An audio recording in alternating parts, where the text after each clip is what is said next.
Hello my ducks, it's Simon here. Welcome back to the Hermit's Cave. How are we this evening? I've just come on because I've got this tarot deck that I would like to share. This has been sent to me by Schiffer, and it is one actually that I've had my eye on since it was first released in 2018, because it purports to be a diverse deck. And if you know anything about me and my channel, I'm all about diversity. Even in my professional life, I'm an equality, diversity and inclusion trainer. It's something that I've been involved in for nearly 20 years. And I just think, you know, representation matters. And I love when deck creators, you know, don't get me wrong, I love traditional Marseille decks and I love traditional RWS decks. They are of a time, but we live in a modern world now, and I think that if decks are being produced today, then they should reflect society or the culture that they're purporting to represent. So this deck, and I've often thought about doing a video, and I think I might make a note of it and do it, about diverse decks, the decks that I've got that feature diversity, or those that say they do and rarely miss the boat. I'm not going to mention any names on this one.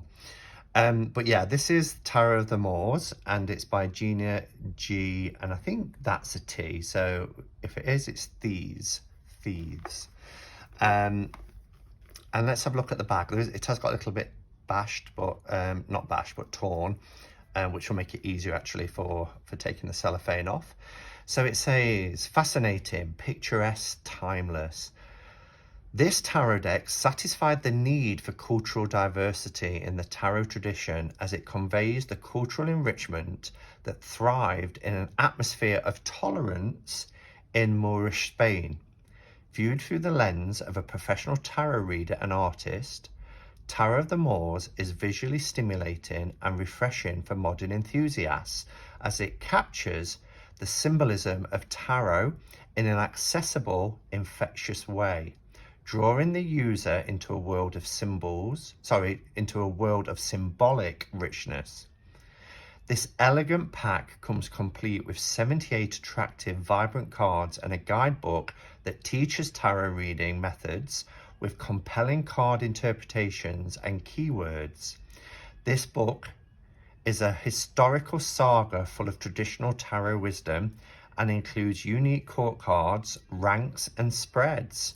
Additionally, Hebrew letters, astrological signs, elements, and the cards' esoteric titles are also presented. So, wow, there's going to be such a lot put into this. This deck is appropriate for practitioners at all levels, which is always reassuring, and provides everything needed to give insightful readings. So I think it might have been Tom Benjamin's review that I saw of this over a year ago, I think, and I've forgotten a lot of the images, and of course once I knew I was getting it, I didn't go on and watch again, because I want that element of surprise. So as we know from Schiffer, this is Red Feather, which is an arm of Schiffer, for their mind, body, spirit arm. And I love the red feather. You know, the red feather. Sorry, I was interrupted there. Yeah, I love the red feather, and you know, the red feather appears in the Fool card. It appears in the Death card. It appears in the Sun card. And yeah, just kind of just talking about that sort of life force, and I think it's wonderful.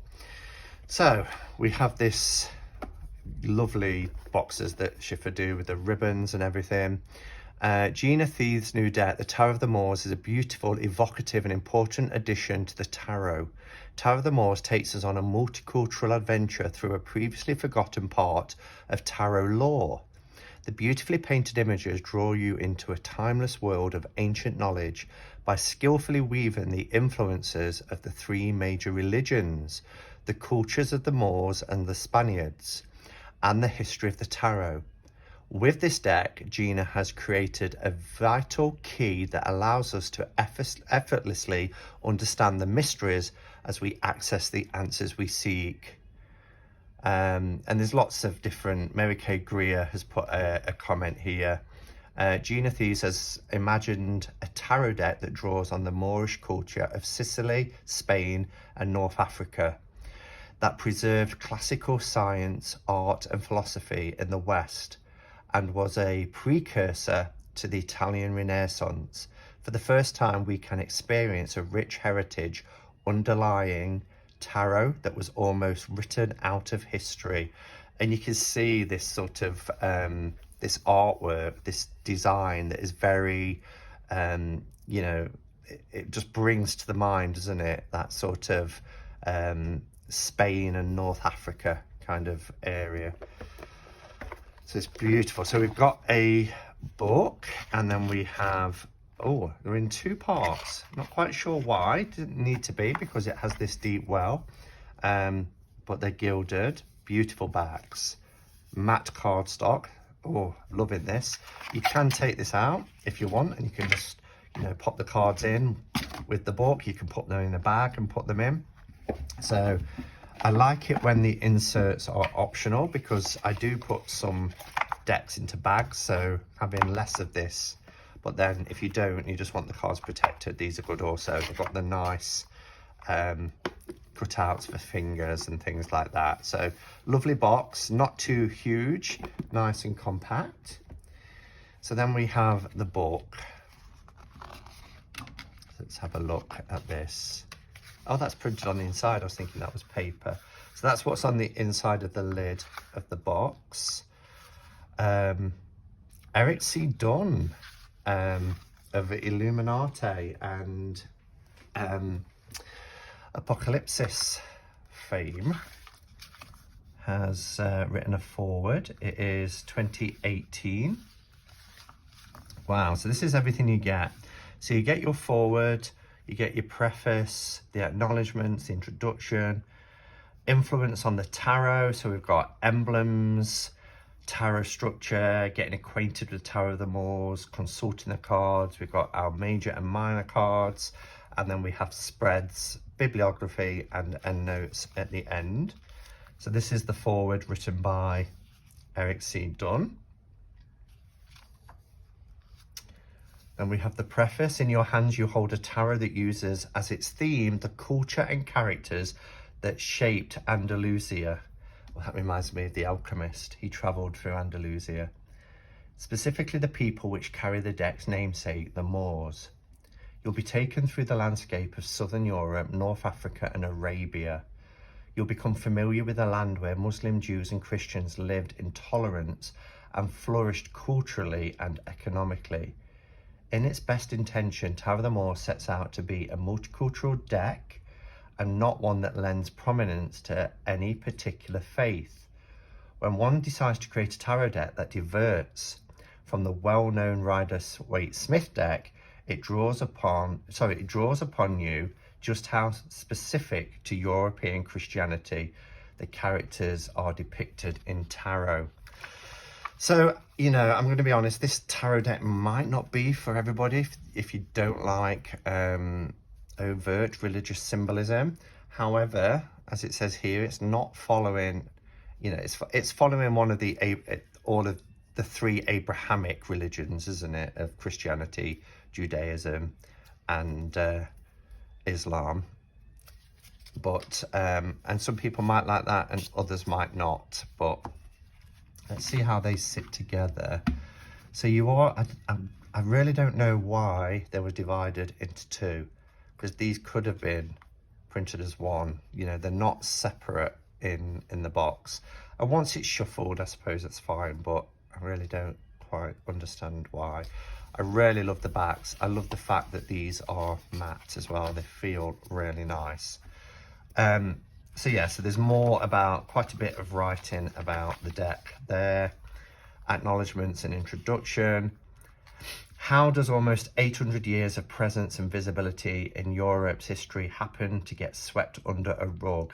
How does a major, incomparable contributor to the art and architecture in Europe not have an influence on one of cartomancy's most prominent tools? Italy has long been credited as being a significant, if not a key place to the Renaissance era in Europe. Little precedence is given to the Arabic contributions to important philosophical and scientific areas of the European Renaissance, and it is regularly ignored that the well from which the European Renaissance sprang was in Toledo, Spain, while it was under Islamic rule. So yeah, lots of write-up, and that's really, and here we have part 1, influence on the tarot. So there's quite a lot of information in this little book. Here we have the major arcana. So they have changed the titles, and it gives you the traditional tarot titles here. So this is really important, you know, if you are, and as it said, it moves away from RWS. So it's important to be able to see at a glance. Some haven't changed, like the moon, the sun, star, judgment, world, etc. But the courts have. So page is princess, knight is emir, queen is malika, and king is malik. And then we've got the lesser arcana, the minor arcana. We're keeping swords, wands, cups, but pentacles is changing to discs.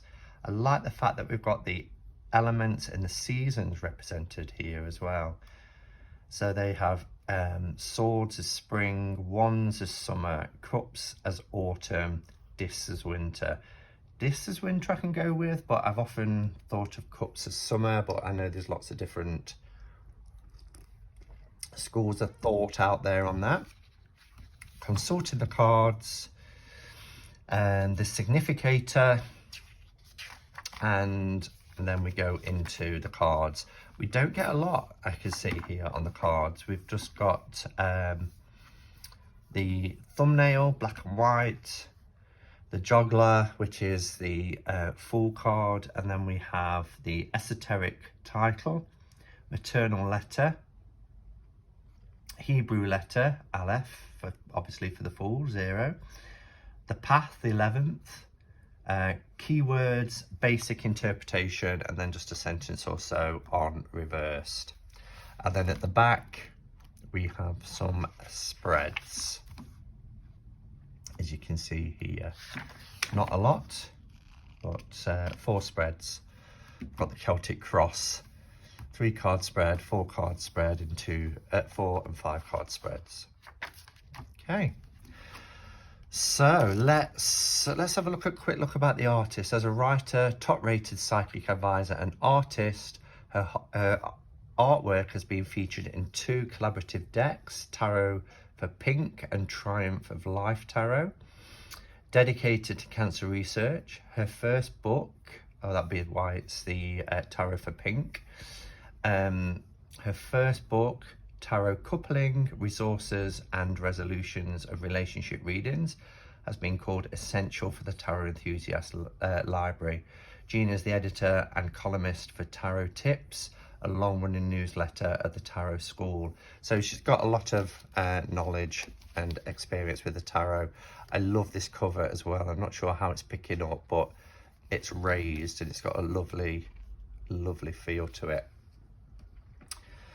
All right, so I think I'll just do a flip through, because this is a very different deck. I want you to see the cards. We've talked about the origins of the cards, but I think it'll be nice to just have some nice music and have a look. And you know, as you can see, we've got our Fool here. On the edge, you can still just make out here, we lose a bit of his footing with the borders, but it's right on the edge of a cliff. We do have the warning dog there, and that's the juggler. And if I open the book up, I'm sorry about this alarm, and this is why I want to play music as well. There's this really annoying alarm going off outside currently. So let's find where we were in the book. Okay, here we go.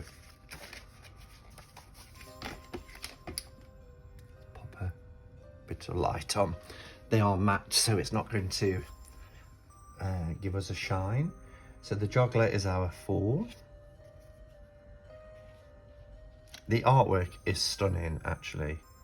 The painting is beautiful. Look at that sunset. We have our magician here who's called the Charmer, and he's got this snake. So we've got the snake charmer, which, you know, snake charmers are called conjurers and magicians as well. He's got his tools there. The Sibyl is our high priestess. We've got the two columns, look, the pillars, but they're part of this structure, this building structure. We've got one black and one white, representing the B and the J. She's got her scroll. Oh, the cards feel lovely. And I showed you that they were gilded. People always like to see a size comparison as well. I think they're a little bit wider. Yeah, they're a little bit, tiny bit taller, but they are wider than a standard tarot deck. But cardstock, but it's Schiffer. Schiffer cardstock is one of the best, in my opinion. I think it's really, really good cardstock. And this is beautiful. The Sultan for well, I should have had the, oh, I've jumped ahead. I forgot to talk about this card. The Sultana, which is the female version of the Sultan. So that's our Empress and Emperor. And yeah, but look at the colours in the background. Really stunning. Here we have the Teacher, which is the Hierophant card. He's really immersed in his book, which is wonderful. So let's choose a card as we do. We'll use the Teacher and we'll just see what we get in the book. So for the Teacher, let's get the card out. We have the esoteric title, the Magus of the Eternal. Astrological is Taurus, so we get the association there with the zodiac. The element is Earth. Hebrew letter is Vow. Path 16th. Triumphal or eternal intelligence. Core keywords are divine wisdom, spiritual authority, counseling, education, and morality. And the basic interpretation is being faced with a moral dilemma that requires a keen sense of right from wrong, looking for insights from higher authority or expert in a field. And the reversed, if you read reverses, would be demanding obedience, argumentative, inflexible, zealous, and stubborn. So, but I've got to say, I think the artwork is lovely. Really lovely. I don't know if I suppose it's in keeping with the style and of that culture as well, but I think it would have been nicer to have less border, more image, because the images are beautiful. This Lovers is gorgeous. Isn't that just beautiful? Wow. Oh, we have like that's unusual for Chariot. I like that we've got lions. We have a white lion here as well, but this kind of knight in shining armor is interesting. Taking two there. Here's our Strength card. That alarm has just finally stopped. Thank you. We have the Lemniscate. It's hard to see because of the border. So I feel like the border's been put on after the art has been created. So we're probably losing little bits because the Lemniscate is 3/4 visible there. But it's beautiful. The colours are really rich. I love the Hermit. He's stood on this wall looking out, look to see. It's like an egg, or it's like is it the cosmic egg? It's like the cosmic egg. I don't know if the book will say anything about that. This is the Desert Hermit. It doesn't give you a description in the book of the cards, but But yeah, self-assessment and quiet introspection, seeking out the spiritual truth and justice, rejection and ostracism, singleness or being alone. Beautiful. Here we have the water wheel. Isn't the artwork done? I get now that everything is so in keeping with those three traditions, religious traditions, but representing the culture of that part of Europe.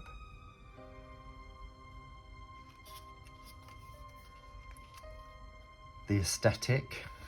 The aesthetic is somebody who, a bit like the historic Buddha Siddhartha Gautama,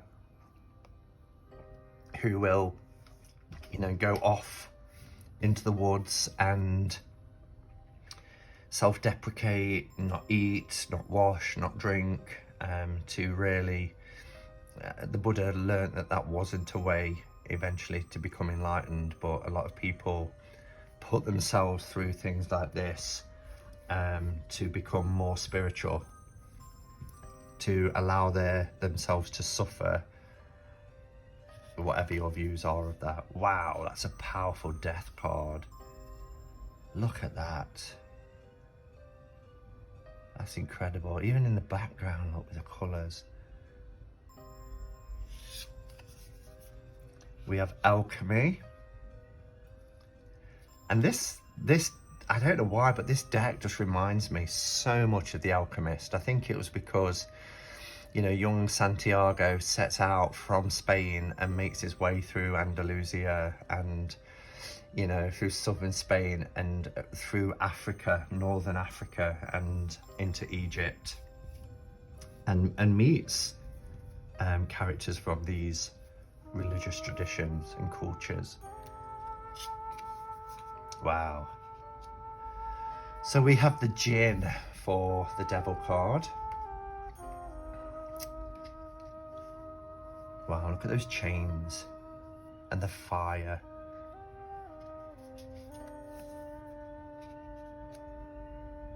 We have the Fall of Granada. And we have an Islamic mosque here that's been struck. The star is beautiful. Oh, look at the moon. I love that moon card. Wow. Love it. The sun. We've got all the planets here in their orbit. And this camel, look at the setting sun and how it silhouettes the camel and its rider. Judgment. Lots of symbols. I thought when I read the back of the box and it was talking about astrological associations, Hebrew alphabet, elements, I thought this would kind of be all within the image or on the card, but it's not. You know, you look it up in the book for that. The artwork is quite simple, yet beautiful and striking and evocative. Here we have the world.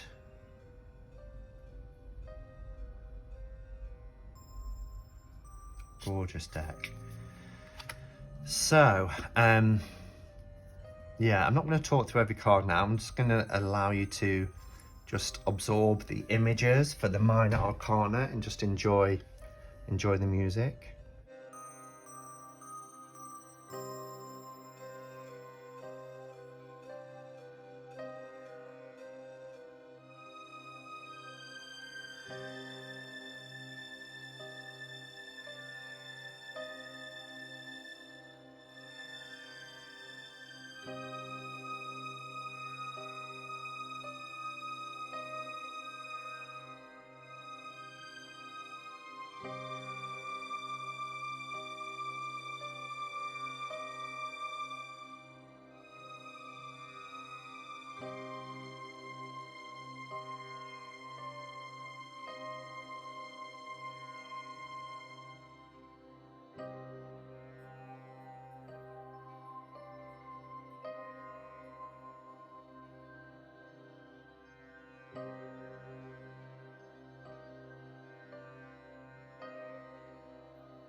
So I just wanted to say as well, this is a really nice thick deck. It's quite a chunky deck because the cards are so nice. I noticed as I went further in as well, they were starting to see this kind of, I thought it was kind of wearing on the corners, but it actually just rubs off. I think it's powder that's been used to, you know, to protect the cards, and it just literally comes off with your fingers as well. So because none of these cards were stuck together, which for a gilded deck as well, that's quite rare. You do kind of find that. This deck I think is stunning. I think it's really beautiful artwork. Some scenes in this are very powerful, and it's really, really beautiful. I mean, it did say in the book or the box, I can't remember which, I love that moon card, really love that moon card, that it's quite a step away from RWS, and I would say not necessarily. You know, there are some, you know, kind of cards that are very RWS based, the 3 and the 4, you know, in front of the window, the sleeping, the boats, you know, it might not be the usual scene, but we've got the rough waters and another shore and the boat heading in a direction. You can just see kind of a side profile of this female here. 9, that's normally like what we call the nightmare card, so it's a little different, but you still get that sense. And there's a few others that I looked at and I thought, wow, that's quite, you know, the 4 of Wands, you know, that canopy, that celebration of something that's going to happen with a wedding or some sort of ceremony. Love that. The 8 of Wands, you get that swift motion, but he's stargazing with his telescope, and you've got these kind of comets tearing through the skies, or these shooting stars, which is spectacular. The heavy load from the 10 of Wands. So it's not that much of a step away from RWS, but I think the book, not so much for the minors, because it's just, you know, ace through to 10. The names of the courts have changed, as I said, and some of the majors, so the book is useful to have. What I would have liked, and maybe it's in, you know, the kind of forward and about this deck, but I would have loved in the book to have read a little bit about the characters for each card, as well as the associations. I would have really appreciated that. But this deck is beautiful, and yeah, it's readily available. It's mass market, as I said. It's by a Red Feather, a Schiffer, and I'm really pleased to have it. Less information, as you can see here, for the minors, so you get 2 per page, whereas you get 1 per page on the majors. But yeah, really nice. So that is the Tower of the Moors by Gina G. Thieves, and let me know your thoughts. Do you have it? What do you think to it? Is it a deck that you'd like to get? Let me know below, and until next time, guys, go in peace. Namaste and blessed be.